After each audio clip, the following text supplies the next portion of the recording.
तो team India के Asia cup के स्क्वाड का ऐलान हो जाने के बाद अब बाकी सारी टीम्स भी एक एक करके अपनी स्क्वाड का ऐलान कर रही हैं और श्रीलंका और बांग्लादेश ने भी एशिया कप के लिए अपनी स्क्वाड अनाउंस कर दी है। वहीं नेपाल की टीम पाकिस्तान पहुंच गई है अपने एशिया कप के मैचेस खेलने के लिए। तो इस वीडियो में हम बात करेंगे सभी 6 की 6 टीमों की फुल एंड फाइनल प्लेइंग 11 की, जो कि इस एशिया कप में हमें कंपीट करती हुई दिखाई देंगी। और उसके साथ साथ आखिरी में अपना ओपिनियन भी हम देंगे कि यहां पर कौन सी टीम श्रीलंकन कंडीशंस के अकॉर्डिंग सबसे ज्यादा मजबूत दिखाई दे रही है और एशिया कप की सबसे बड़ी दावेदार है। लेकिन उससे पहले अगर आपने अभी तक चैनल को सब्सक्राइब नहीं किया है then make sure to click on the subscribe button, press the bell notification, become part of the family. क्योंकि अब एशिया कप वर्ल्ड कप के टाइम पर भी आप सब्सक्राइब नहीं करोगे तो किस वक्त करोगे। और उससे पहले वीडियो के स्टार्ट से पहले आपको बता दें कि उत्कर्ष यानी कि क्रिक पॉइंट के साथ हमने एक बहुत ही मजेदार पॉडकास्ट शूट किया है जहां पर एशिया कप की पूरी स्क्वाड का एनालिसिस किया है और वर्ल्ड कप की स्क्वाड के बारे में भी बात रखी गई है। और श्रेयस अय्यर का क्या होगा, केएल राहुल का क्या होगा, सबके बारे में डिटेल इंफॉर्मेशन उत्कर्ष ने दी है। तो उसको जाकर के जरूर देखो। The link is in the description box below. And now let's begin with the video. तो एशिया कप के लिए अगर सबसे पहले टीम इंडिया की प्रोबेबल 11 से यहां पर शुरू करें तो रोहित शर्मा के साथ शुभमन गिल हमें ओपन करते हुए दिखाई देंगे। अब शुभमन गिल को लेकर के थोड़ी बहुत कंफ्यूजन जरूर हो गई थी जब टीम इंडिया का ऐलान हो रहा था, बट रेस्ट अश्योर्ड यही दोनों आपको टीम इंडिया के लिए पारी की शुरुआत करते हुए दिखाई देंगे। एक सोच ये भी है कि क्या रोहित शर्मा को मिडिल ऑर्डर में करके ईशान और शुभमन की ओपनिंग जोड़ी बनाई जा सकती है, कंसीडरिंग कि केएल राहुल की अवेलेबिलिटी पर अभी भी थोड़े बहुत संदेह के बादल मंडरा रहे हैं। लेकिन मेरे हिसाब से ऐसा एक्सपेरिमेंट नहीं होने वाला है, क्योंकि रोहित ने ऑलरेडी प्रेस कॉन्फ्रेंस में बोल दिया था कि भाई जो भी हमारे बल्लेबाज हैं खास करके यंगस्टर्स उनको थोड़ा सा फ्लेक्सिबल रहने की जरूरत है। और ईशान किशन के ऊपर ही वो सवाल पूछा गया था। तो अगर ईशान किशन खेलते भी हैं तो भी वो हमें मिडिल ऑर्डर में खेलते हुए ही दिखाई देंगे। वहीं मिडिल ऑर्डर में टीम इंडिया के लिए विराट कोहली, श्रेयस अय्यर और होपफुली केएल राहुल ही विकेट कीपिंग की भूमिका निभाएंगे, यानी कि ईशान किशन की आपको जरूरत नहीं पड़ेगी। अब आई नो कि उनके निगल की खबरें निकल करके आ रही हैं, बट चीफ सेलेक्टर ने भी इस बात को कहा था कि देखिए जब ऑफिशियल रिपोर्ट बीसीसीआई रिलीज करेगा तब हमें ज्यादा बेहतर मालूम पड़ेगा कि क्या पाकिस्तान के खिलाफ वो नहीं खेलेंगे, क्या दूसरा मैच वो नेपाल के अगेंस्ट नहीं खेलेंगे। बट एट द मोमेंट हम यही मान करके चल रहे हैं कि केएल राहुल हमें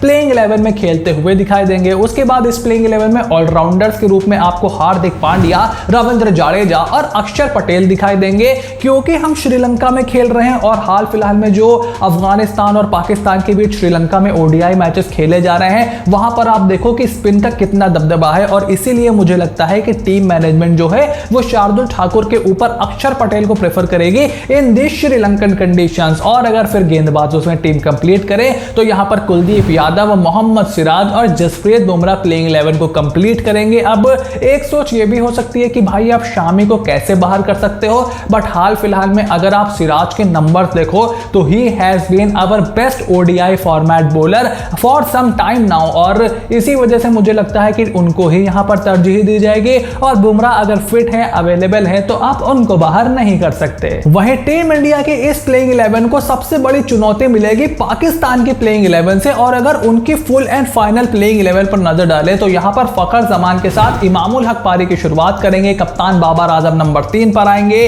देन मोहम्मद रिजवान, इफ्तिखार अहमद, शादाब खान, मोहम्मद नवाज, ओसामा मीर, शाहीन शाह अफरीदी, हारिस रऊफ और नसीम शाह इस टीम की प्लेइंग 11 को कंप्लीट करेंगे। अब ये जो फास्ट बॉलिंग की तिगड़ी है ये इस समय अपने पूरे शोरो शबाब पर जी रही है और जिस तरीके से अफगानिस्तान के खिलाफ इन्होंने बॉल डाला उससे वाकई थोड़ा बहुत देखकर आपको लगता है कि इनको कम से कम न्यू बॉल से फेस करना आसान नहीं होगा। लेकिन फिर इनके सामने अफगानिस्तान के खिलाड़ी नहीं, रोहित शर्मा और शुभमन गिल रहेंगे और शुभमन गिल कैसे फेयर करेंगे इस बॉलिंग लाइनअप के आगे ये देखना बहुत ही इंटरेस्टिंग होगा। एक चीज आपने देखी होगी कि इस टीम में आपको मोहम्मद नवाज दिखाई दे रहे हैं एज कंपेयर टू आगा सलमान, और इसके पीछे वजह यह हो सकती है कि फिलहाल तो पाकिस्तान की टीम आगा सलमान के साथ जा रही है, लेकिन क्योंकि भारतीय टीम में टॉप 6 में आपको कोई भी लेफ्ट हैंडर बल्लेबाज नहीं दिखाई दे रहा है और इसीलिए आगा सलमान का बहुत ज्यादा इस्तेमाल करना इस प्लेइंग 11 के सामने टीम इंडिया के लिए मुश्किल होगा पाकिस्तान के लिए।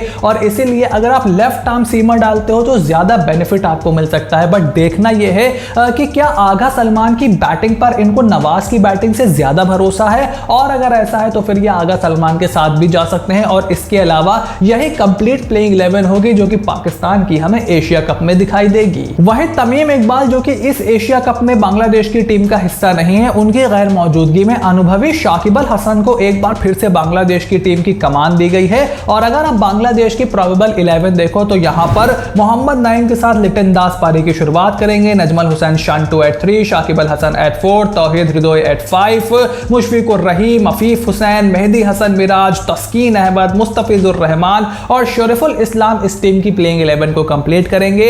शरीफुल इस्लाम की जो ऊंची हाइट है, जो लंबा कद है उनका, वो उनको यहां पर थोड़ा सा एक्स फैक्टर बनने में मदद कर सकता है। खास करके स्लो पिचेस पर ये जो लंबे गेंदबाज होते हैं ये थोड़ा सा और ज्यादा इंपैक्ट डाल सकते हैं, और इसीलिए टीम प्रसिद्ध कृष्णा को लेकर के भी वहां पर जा रही है। मुस्तफिजुर के पास एक्सपीरियंस है, अब तो तस्कीन भी एक्सपीरियंस खिलाड़ियों की लिस्ट में आते हैं। मेहदी हसन मिराज आपके पास हैं, शाकिब अल हसन आपके पास है, तो अच्छा स्पिन अटैक भी है। लेकिन जो दिक्कत है बांग्लादेश की वो इनकी बैटिंग यूनिट है। अगर आप पिछले 10 साल का इतिहास निकाल करके देखो, 20 साल का भी निकाल करके देखो, तो ये टीम हमेशा प्रॉमिसिंग रही है, लेकिन इस टीम ने ग्रो उस तरीके से नहीं किया। जब श्रीलंका इनकी स्टेज पर थी तो उन्होंने बहुत तेजी से ग्रो किया, 15-20 साल तो उनका बहुत ज्यादा दबदबा रहा विश्व क्रिकेट में। Same goes for New Zealand as well, but Bangladesh की जो टीम है वो वहीं की वहीं फंसी रह गई। ये आपको सरप्राइज दे सकते हैं, लेकिन क्या ये एशिया कप के कंटेंडर हैं? I really don't think so. वहीं अगर क्रिकेट में ग्रो करने की बात है तो सबसे तेज जिस टीम ने ग्रो किया है और इस एशिया कप में बड़ी बड़ी टीमों को पछाड़ सकती है, इस अफगानिस्तान। और अफगानिस्तान की अगर प्रोबेबल प्लेइंग 11 हम देखें तो यहां पर इब्राहिम जादरान के साथ रहमतुल्लाह गुरबाज का एक अच्छा ओपनिंग पेयर है। देन रहमत शाह, हसमतुल्लाह शाहिदी कैप्टन, नजीबुल्लाह जादरान, मोहम्मद नबी, अजमतुल्लाह उमर जई,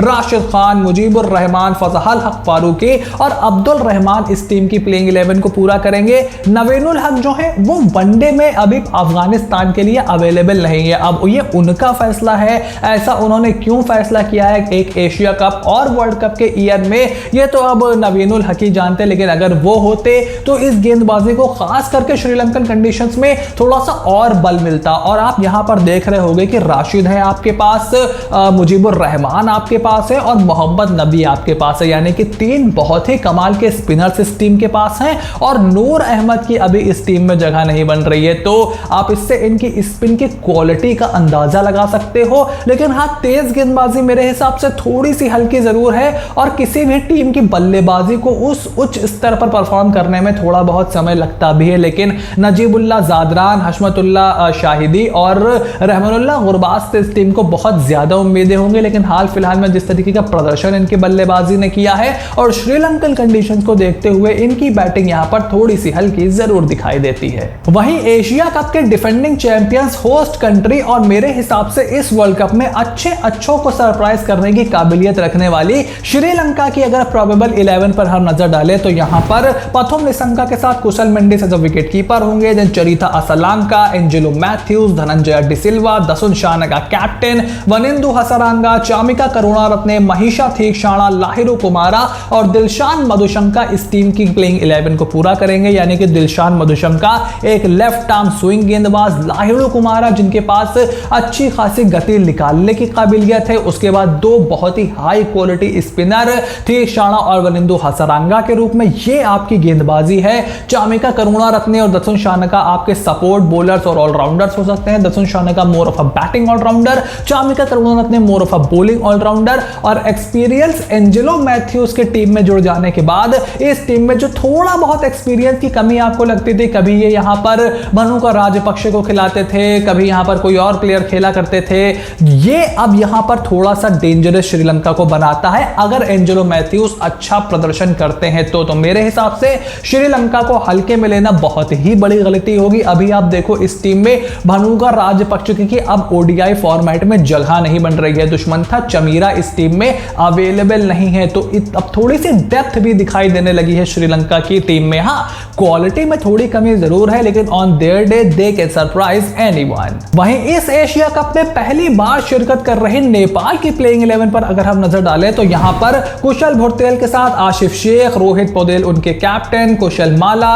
भीम शार्की, दीपेंद्र सिंह, सोमपाल कामिल, ललित राजवंशी, गुलशन झा, करण केसी और किशोर महंतो इस टीम की प्लेइंग 11 को पूरा करेंगे। 2 खिलाड़ी खिलाड़ियों का मैं यहां पर नाम लेता हूं, पहला तो आसिफ और दूसरा इनके कप्तान रोहित पौडेल। अब ये दोनों जो खिलाड़ी हैं, हाल फिलहाल में इन्होंने भारत में अपना कैंप लगाया था गुड़गांव में। ये बहुत अच्छी प्रैक्टिस सेशन इन्होंने किया था और एशिया कप की तैयारी की थी। और संदीप लामिछाने के बिना ये टीम पाकिस्तान पहुंच गई है, बिकॉज उनके जो लीगल रीजंस हैं, जो केसेस उनके ऊपर हैं, उसकी वजह से संदीप लामिछाने इस टीम के साथ ट्रैवल नहीं कर रहे हैं, जो कि एक बड़ा झटका जरूर है नेपाल के लिए। लेकिन इनके जो बल्लेबाज हैं, इनके कप्तान और विकेट कीपर आसिफ, उसके ऊपर ये टीम बहुत ज्यादा डिपेंड करती है। और अगर सोर्सेस की माने तो प्रैक्टिस में ये दोनों ही खिलाड़ी बहुत ज्यादा लय में भी दिखाई दे रहे थे, यानी कि जो आपका टॉप ऑर्डर है उसको ज्यादा से ज्यादा यहां पर काम करना पड़ेगा।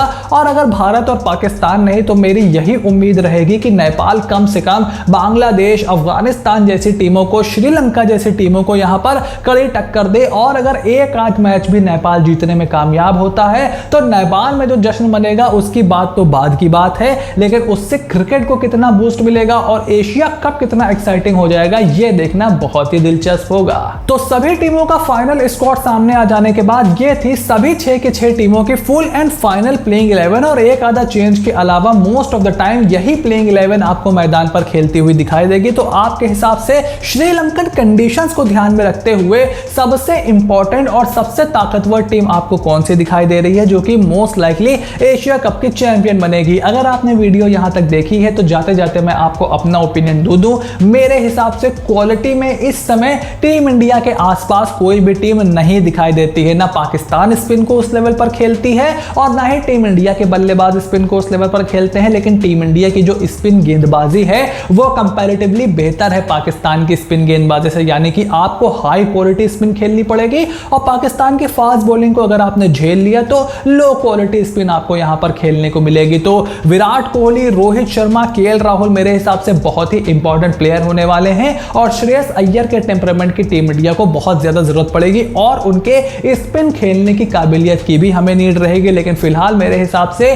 टीम इंडिया इस एशिया कप की सबसे बड़ी फेवरेट है। अब देखना यह है कि क्या वो ट्रॉफी पर कब्जा जमा पाते हैं या नहीं। तो आपका जो भी ओपिनियन हो, make sure to write it in the comment section down below कि आपके हिसाब से एशिया कप की सबसे स्ट्रॉन्ग प्लेइंग 11 कौन सी है और क्या आप किसी प्लेइंग 11 में चेंज होते हुए देखना चाहोगे। And as usual make sure to click on the subscribe button, press the bell notification, become part of the family. So stay tuned and I will see you soon in the next video.